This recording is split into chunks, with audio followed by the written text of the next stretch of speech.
দর্শক, আপনারা দেখছেন পাবলিক বাংলা। আর এই মুহূর্তে আমি উপস্থিত রয়েছি ফুরফুরা দরবার শরীফ নওশাদ সিদ্দিকীর বাড়িতে। হ্যাঁ, কি জানেন তো দেখি, আমরা একটা ছোটবেলা গল্প শুনতাম যে সাপও মরবে লাঠিও ভাঙবে না। আর সেই ভাঙর বিধানসভার মাটিতে এমন একটা ঘটনা ঘটে গেল। হ্যাঁ, এবং এই মুহূর্তে যিনি মারা গিয়েছেন দুষ্কৃতীদের হাতে, সেই রাজ্জাক খানের দাদা একটা ভয়ঙ্কর অভিযোগ করছে। কি বলেন তো দেখি, আইএসএফ এর সাথে কোনো শত্রুতা নেই, তাহলে আইএসএফ কেন মারবে?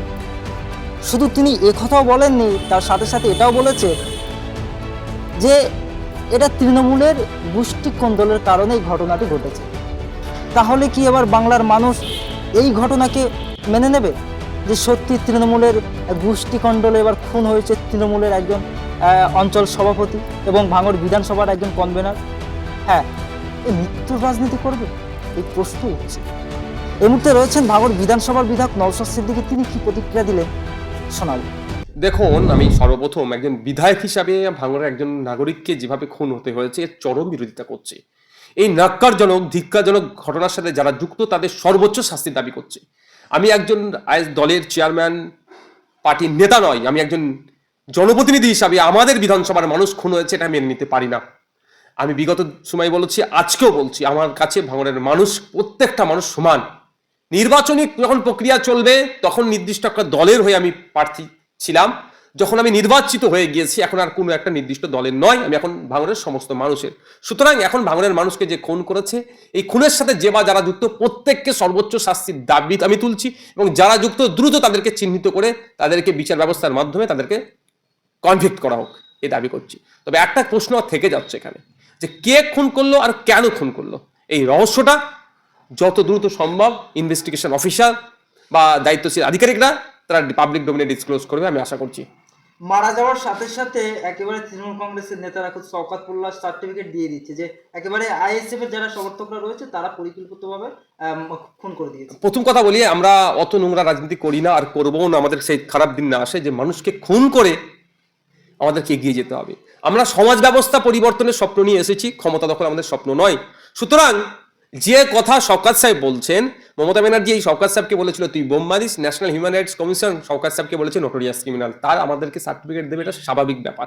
রাজনৈতিক ফায়দা নেওয়ার জন্য শওকত সাহেব আইএসএফকে দেখে দিচ্ছে বা আমাদের নামে মিথ্যাচার করছে।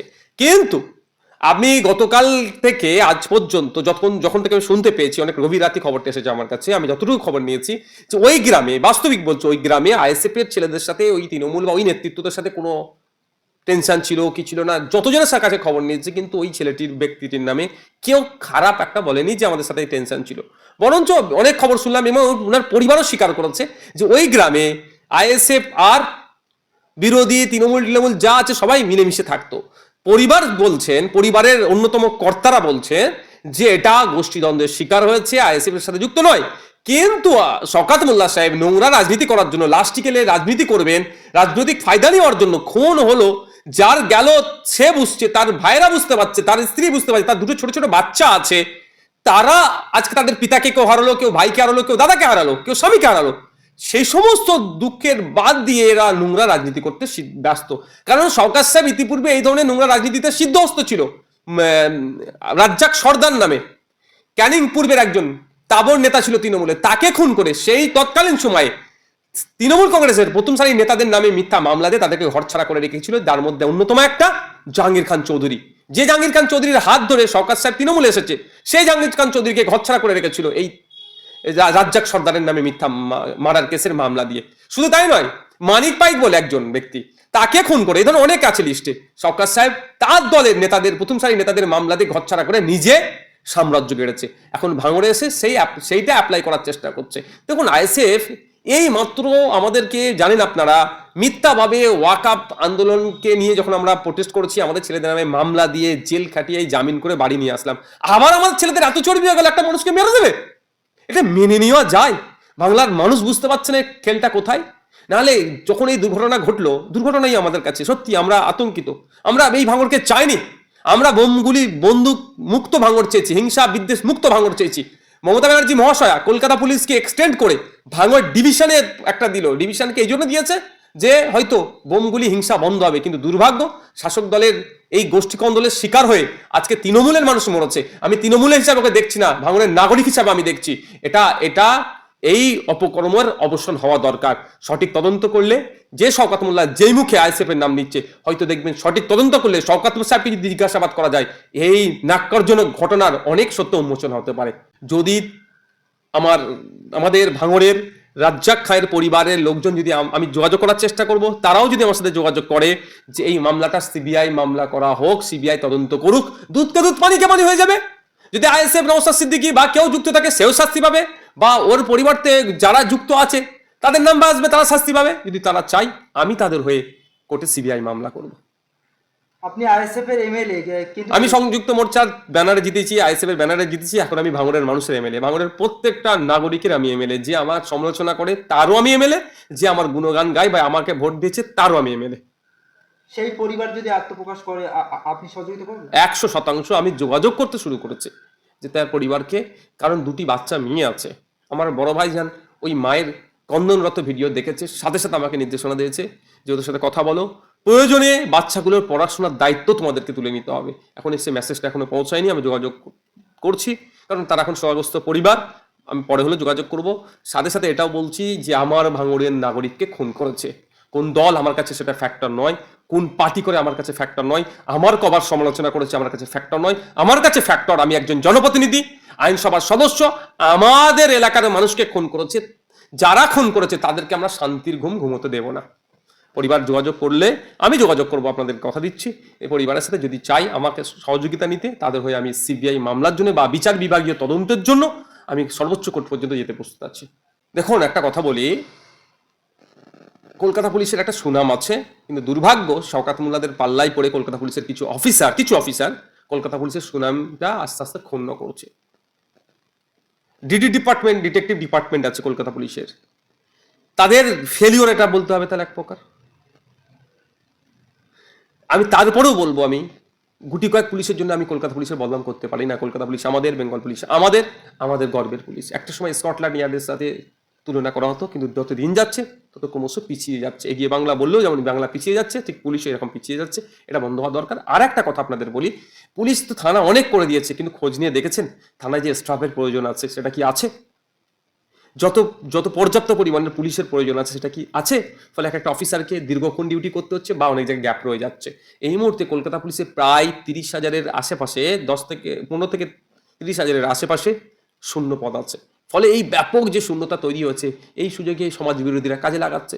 আমি চাই ভাঙড়ের অলিতে গলিতে সিসিটিভি লাগানো হোক, লাইটের ব্যবস্থা করা হোক। আমরা পঞ্চায়েত নির্বাচনে বলেছিলাম যদি মানুষ আমাদের জেতায়, আমাদের প্রথম যে কাজটা থাকবে নারী নিরাপত্তা, এলাকার নিরাপত্তার জন্য এলাকায় লাইট আর সিসিটিভির ব্যবস্থা করব।